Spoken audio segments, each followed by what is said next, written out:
ज्ञान के इस सफ़र में आप सभी का स्वागत है। आज हम लोग शुरू करने जा रहे हैं लुसेंट सीरीज का लेक्चर नंबर 5। इससे पहले हम लोगों ने 4 लेक्चर कंप्लीट कर चुके हैं।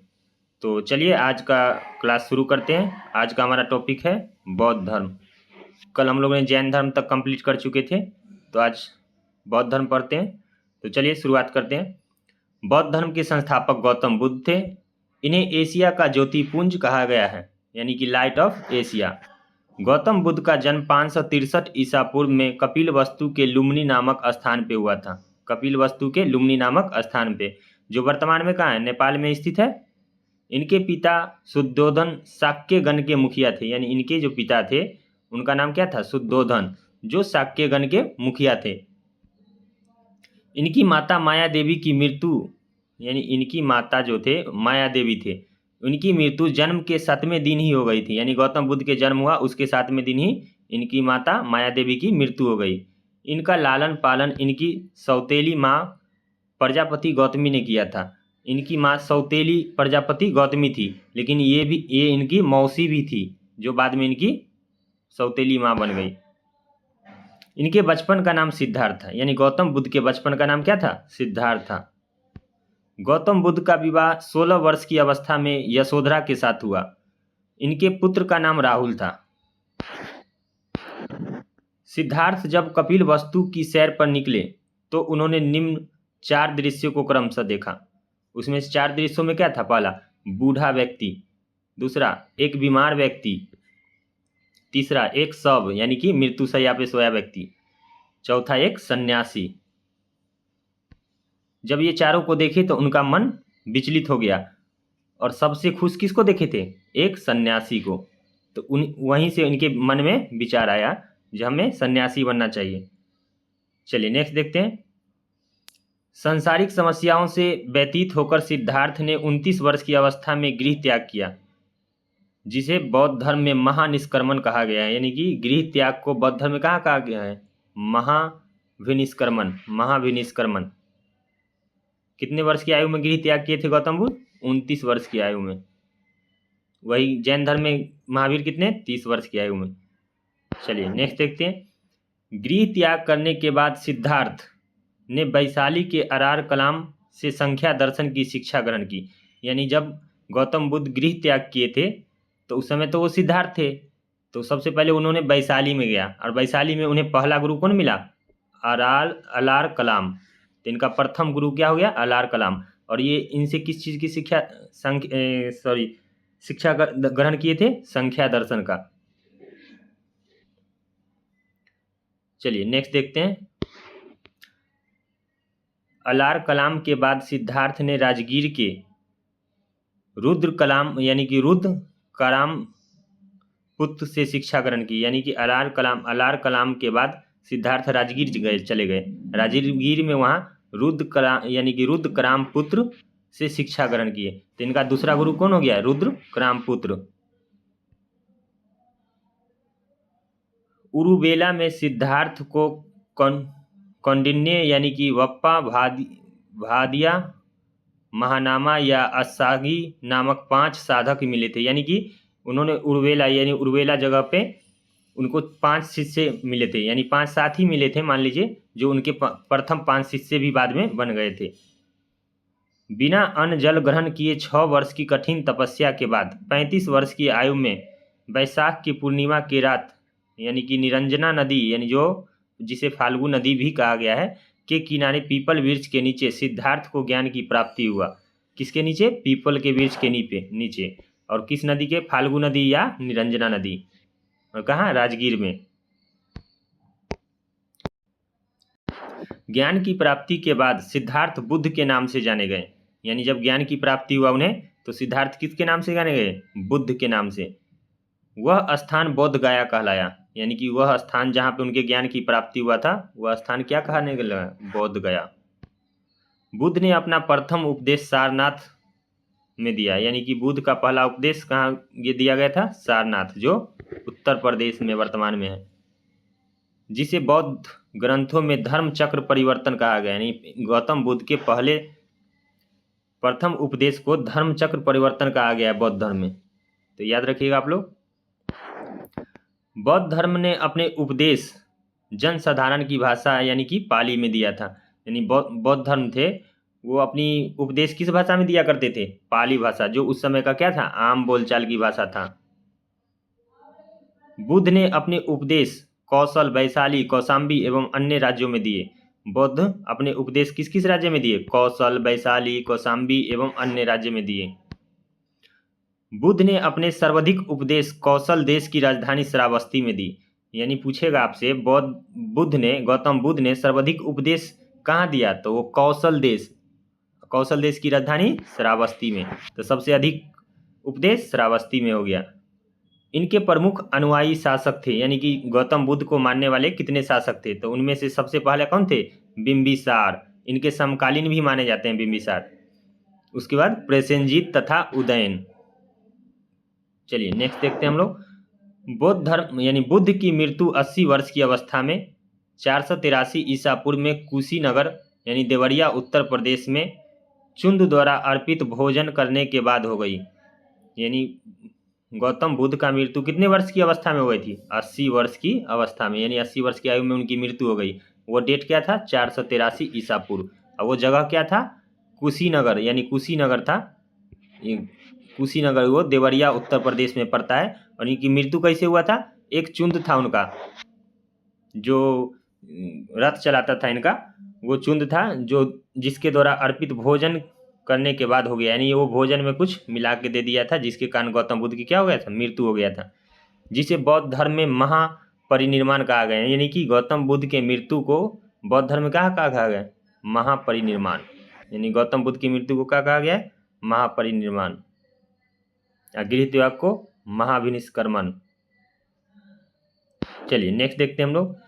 मल्लों ने अत्यंत सम्मानपूर्वक बुद्ध का अंत्येष्टि संस्कार किया।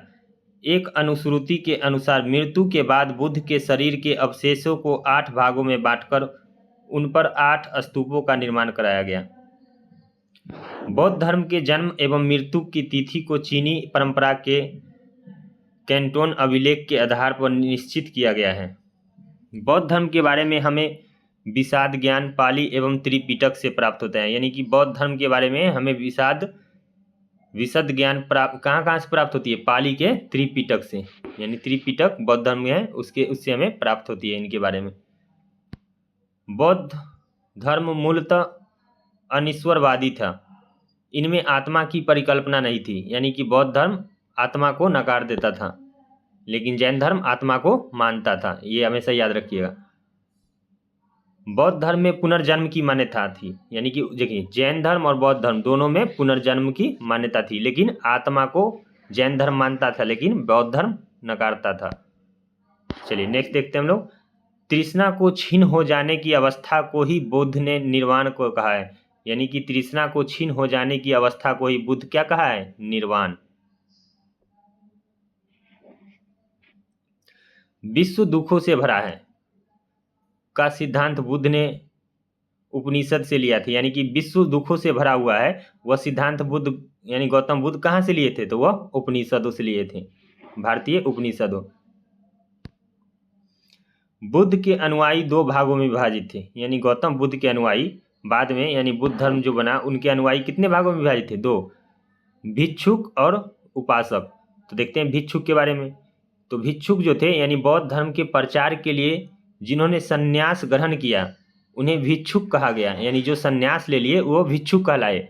उपासक गृह जीवन व्यतीत करते हुए, यानी कि वह गृह जीवन व्यतीत कर रहे थे, बौद्ध धर्म अपनाने वाले को उपासक कहा गया। यानी बौद्ध धर्म अपना लिए लेकिन वह गृह जीवन ही व्यतीत कर रहे थे, तो उन्हें क्या कहा गया? उपासक। बौद्ध संघ में सम्मिलित होने के लिए न्यूनतम आयु सीमा 15 वर्ष थी। यानी आप अगर बौद्ध धर्म में शामिल होते हैं तो उनकी न्यूनतम सीमा आयु क्या थी? 15 वर्ष। बौद्ध संघ में प्रविष्ट होने को उपसंपदा कहा गया जाता था। यानी कि उपसंपदा, यानी कि बौद्ध संघ में हमें प्रवेश करना है तो उसे क्या कहा जाता था? उपसंपदा। बौद्ध धर्म के त्रिरत्न क्या है? बुद्ध धम्म एवं संघ। याद रखिएगा, बौद्ध धर्म के त्रिरत्न बुद्ध धम्म संघ। चलिए नेक्स्ट देखते हैं हम लोग। एक छूट गया था बॉक्स वाला, वो देख लेते हैं हम लोग। बौद्ध धर्म के जीवन से संबंधित बौद्ध धर्म के प्रतीक देखते हैं। पहला, इनके जन्म को किससे दर्शाया गया था? जन्म को कमल या सांड से दर्शाया गया। कमल या सांड। गृह त्याग को घोड़ा से, क्योंकि वह घोड़ा से ही घर से बाहर निकले थे, रथ से। और ज्ञान को किससे दर्शाया गया? पीपल यानी कि बोधि वृक्ष, यानी पीपल के वृक्ष के नीचे ही उन्हें ज्ञान की प्राप्ति हुआ था, इसलिए पीपल के वृक्ष या बोधि वृक्ष से इन्हें दर्शाया गया ज्ञान को। निर्वाण, निर्वाण को किससे दर्शाया गया है? पद चिन्ह से, इनके पद चिन्ह से। मृत्यु को किस चीज से दर्शाया गया है? स्तूप से। जब इनकी मृत्यु हुआ था तभी स्तूप का कल्चर आया था ना, तो इन्हीं लिए इसीलिए इनकी मृत्यु को स्तूप से दर्शाया गया। चलिए नेक्स्ट देखते हैं हम लोग।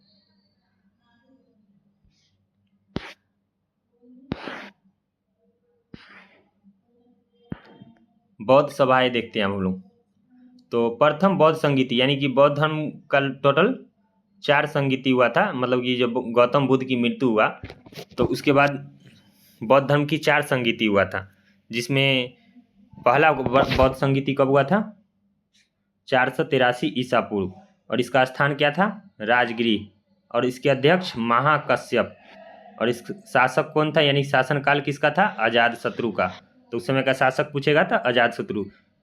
दूसरी यानी द्वितीय बौद्ध संगीति 383 ईसा पूर्व।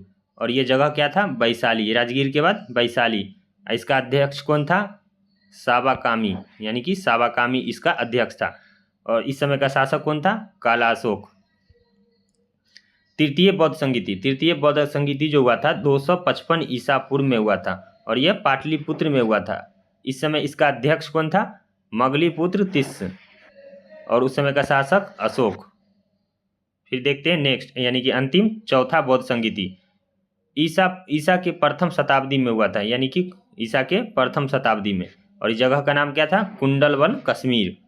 और इसके अध्यक्ष थे वासुमित्र, और उपाध्यक्ष कौन थे? अश्वघोष। ये अश्वघोष जो दिख रहा है वो उपाध्यक्ष थे, लेकिन अध्यक्ष कौन थे? वासुमित्र। और उस समय का शासक कौन था? कनिष्क।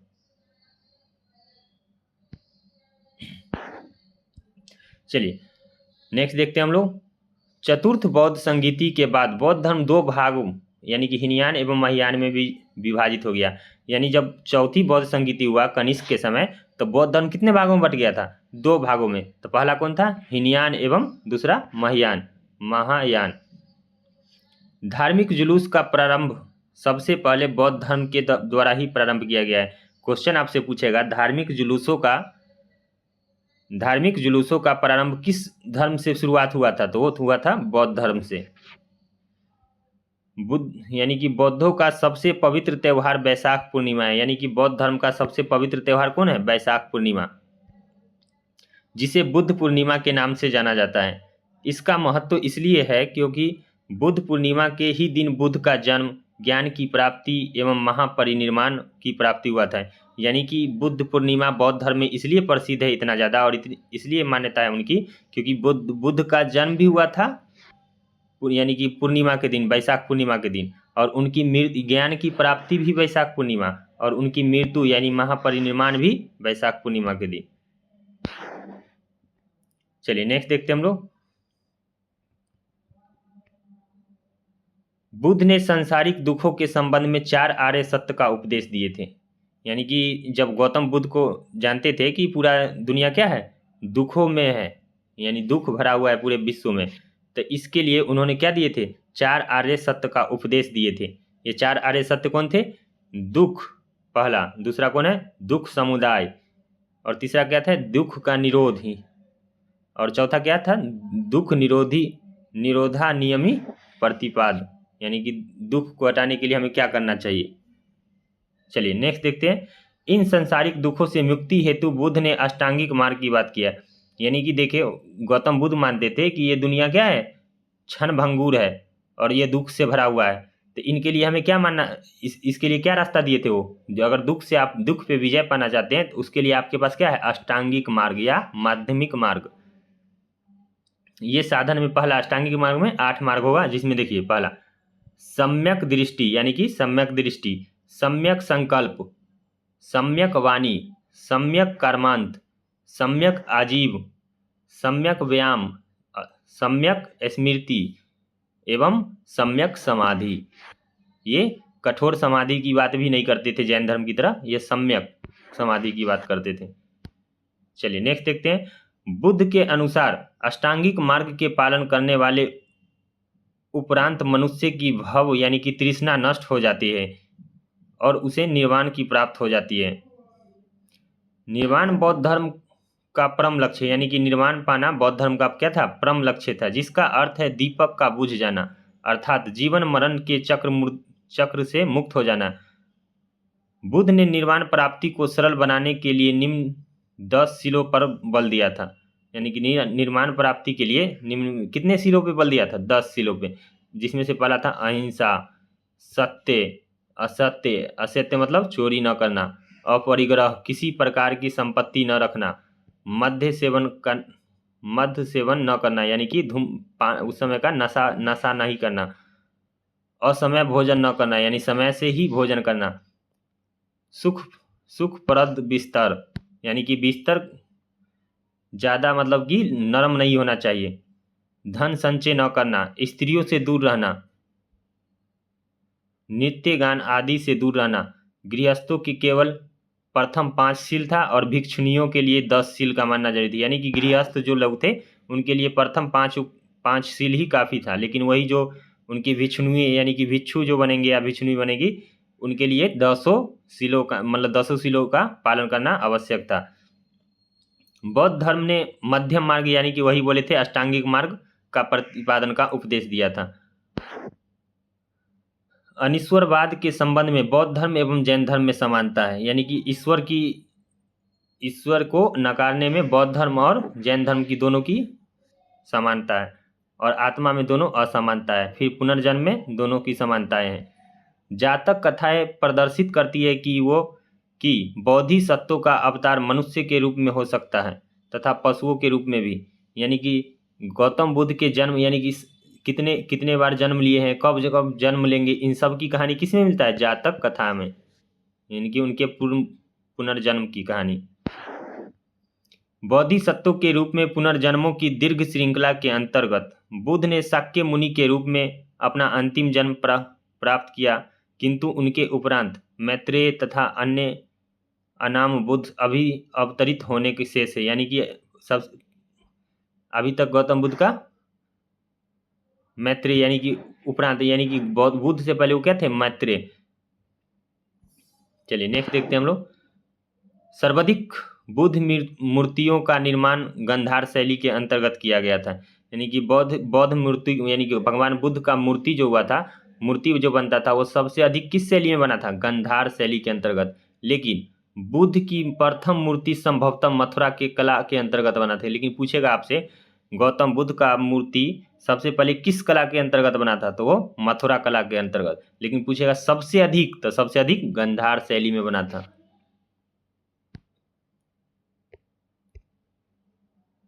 चलिए हम लोग आज बौद्ध धर्म पढ़ लिए हैं। नेक्स्ट वीडियो में हम लोग पढ़ेंगे शैव धर्म और अन्य जो उस समय के धर्म बना था 6ठी शताब्दी ईसा पूर्व में। तो तब तक के लिए धन्यवाद, मिलते हैं नेक्स्ट वीडियो में।